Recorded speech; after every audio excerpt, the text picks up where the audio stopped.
கொள்கை கூட்டணியா இருக்க வாய்ப்பு இல்ல வரும் 2026 சட்டமன்ற தேர்தல் அப்படின்றதுன்னு சொல்லியிருக்கீங்க.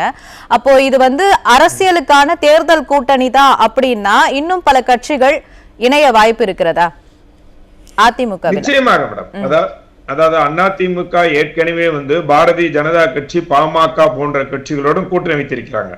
இப்பொழுது இன்னும் சில கட்சிகள், இன்னும் சொல்ல போனா பல கட்சிகள் அதாவது ஜான் பாண்டியன் அவருடைய கட்சி, ஜெகன்மூர்த்தி அவர்களுடைய இயக்கம், அதே போன்று நான் குறிப்பிட்டு சொல்லக்கூடாது என்பதற்காக அந்த அதிகாரம் எனக்கு இல்லைங்கிறதுக்காண்டி பல்வேறு கட்சிகள் வர இருக்கிறார்கள். பேச்சுவார்த்தை எல்லாம் முடிவு பெற்றிருக்கிறது. அதற்கு தொகுதி எவ்வளவு என்று அறிவிக்கக்கூடிய அந்த அதிகாரம் படைத்தவர் எங்களுடைய பொதுச் செயலாளர் அண்ணன் எடப்பாடியார். கூடிய விரைவில் மாண்புமிகு பிரதமர் 23ஆம் தேதி சென்னைக்கு வர இருக்கிறார். அதற்குள் ஒரு கூட்டணி, ஒரு நிறைவு பெறும் அதிமுக கூட்டணி.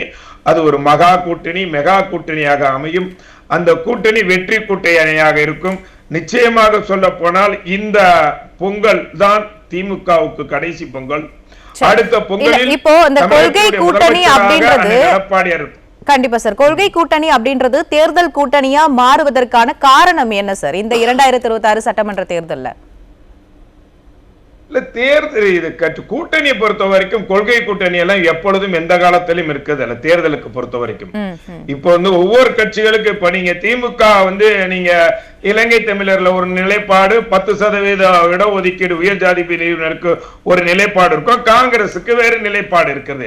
கம்யூனிஸ்டுகளுக்கு நீட்ல ஆதரிக்கிறார்கள். இங்க வேறு நிலைப்பாடு இருக்குது. அதனால இது கொள்கை சார்ந்து எந்த கூட்டணி அமைப்பதில்லை. அதே போலதான் பாரதிய ஜனதா கட்சிக்கு ஒரு நிலைப்பாடு, ஒரு கொள்கை இருக்கும். அதிமுக ஒரு நிலைப்பாடு, ஒரு கொள்கை இருக்கிறது. ஆனால் ஒற்றை இலக்கு என்பது இந்த தமிழ்நாட்டை யார் ஆட்சி செய்தால் சிறப்பா இருக்கும், மக்கள் விரோத குடும்ப ஆட்சி நடக்கக்கூடாது, அதுதான் ஒற்றை இலக்கு. அந்த அடிப்படையில் தான் இந்த தேர்தல் கணக்கு இருக்க போறது. இந்த தேர்தலை இப்போ பொதுச் செயலாளர் அதிமுக பொதுச் செயலாளர் என்ன சொல்றாருன்னா, திமுக கூட்டணி கண்டிப்பா உடையும் அப்படின்னு ரொம்ப ஸ்ட்ராங்கா சொல்றாரு. அதுக்கேத்த மாதிரி அங்கேயும் சில பிரச்சனைகள் ஒவ்வொரு நாளும் வெளிவந்துட்டே இருக்கிறத நம்ம பார்க்க முடியுது. அப்ப அந்த கூட்டணி உடையுமா? நிச்சயமாக. அதாவது இந்த தேர்தலை பொறுத்த வரைக்கும் இது ஒரு சாதாரண தேர்தலா இருக்காது. இதுவரைக்கும் பார்க்காத ஒரு யுத்தமாக தான் இருக்கும்.